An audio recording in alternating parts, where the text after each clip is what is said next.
Okay, haven't done a review for a wee while. I did a couple on my Ducati V4 Multistrada. I've also got this in my garage, and I thought I'd do a review on this. I know when I bought this back in 2018, there wasn't a lot of people telling you too much just about how they rode and different things when they first came out. So I bought one. I had it earlier 2010.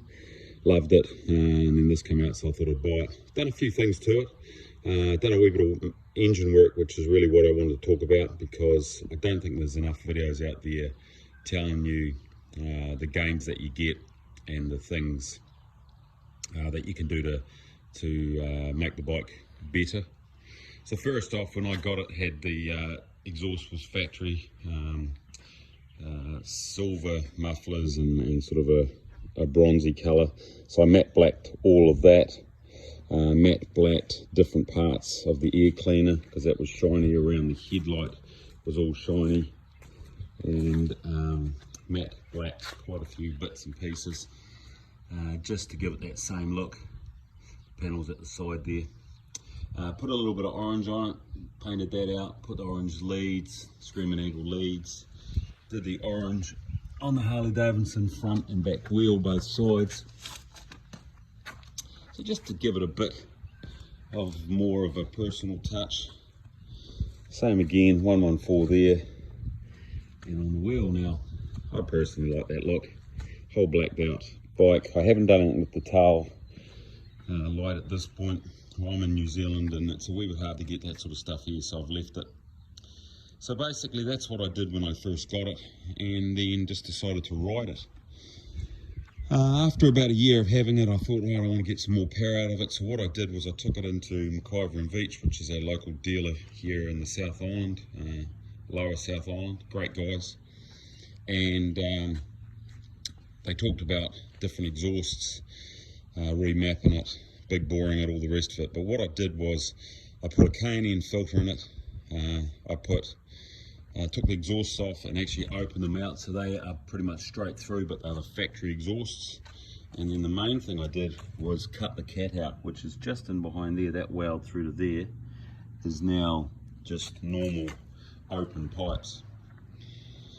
So I did that to the exhaust. I got them to put a 375 SNS cam in it, remap it, and effectively on the dyno it took it from, it was 82 horsepower at the back wheel, and now it's 110, so almost 30 horsepower gain, which is huge. And I think it cost me about $3,500 all up. That's Kiwi dollars, but it's made it night and day. Like, it's quite an angry bike now. It'll light the back wheel up if you give it a handful away from the lights in the dry. In the wet, it just wants to do skids everywhere, but it's just made it a lot more fun. They were very docile when it was factory. The 114 engine's fantastic, but it just was too quiet and a bit smogged up, I thought. So basically that's all I've done. Now, I've only done about 6,500 Ks on it in 3 years. I've got a few bikes, so it doesn't get ridden as much as I want it to, but this year's the plan, after we get out of COVID, is to do as much as I can. I think that's one thing COVID's taught us. Do what you can when you can. So I'll start it, and only other thing I've done is put a radar detector on the front. They're not illegal here in New Zealand.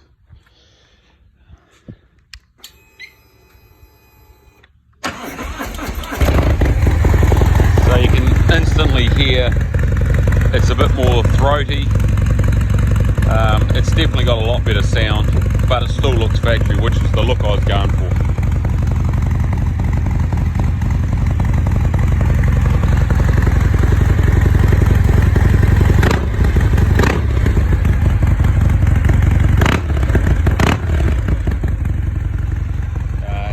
It loves to rev, it loves to be ridden hard.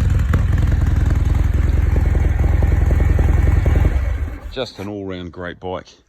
I've had a few Harleys over my lifetime, and this is by far the best one I've ever owned. I know a lot of people don't like the look of them, but you die hard Harley purist, but for me it was more about handling.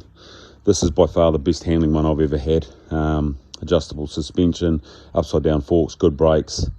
So it works really well. The only thing I've had to do, had to get the tyre replaced at its first service. It had a bit of a wobble in the front, and they put it down to the tyre not being correct when it was obviously left the factory. Apart from that, it's bulletproof. I've thrashed it from day one, and it just goes better and better every time I ride it. I've been watching a few videos. People will tell you they ride like this and they ride like that. Personally, all bikes ride differently depending on what they are. This one here is a cruiser, but it's a sports cruiser, and it's a big heavy bike, but it will go around corners. It's got lots of ground clearance and it's got good brakes, and the suspension's pretty good, but it's not a sports bike. I watched one video recently where a guy compared it to a super motard. He must have been on drugs, because it's not a super motard.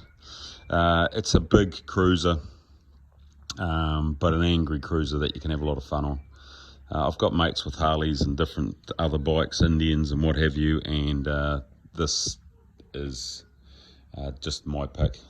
I've got another seat that goes on it, and a sissy bar come rack that I can put my gear on it. The other seat's quite a bit bigger, which works fine for my wife, and she's very comfortable, so she likes it, but the factory seat works really well. And that's my Harley. So hopefully, if you've got any questions, ask away and I'll go over it.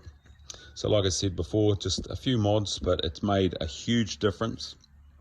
I've thought about big boring it, but the cost of doing that versus what I've already spent, I might only get another 10 or 15 horsepower out of spending probably another 5,000 or 6,000, so it's just not worth it. But there we go.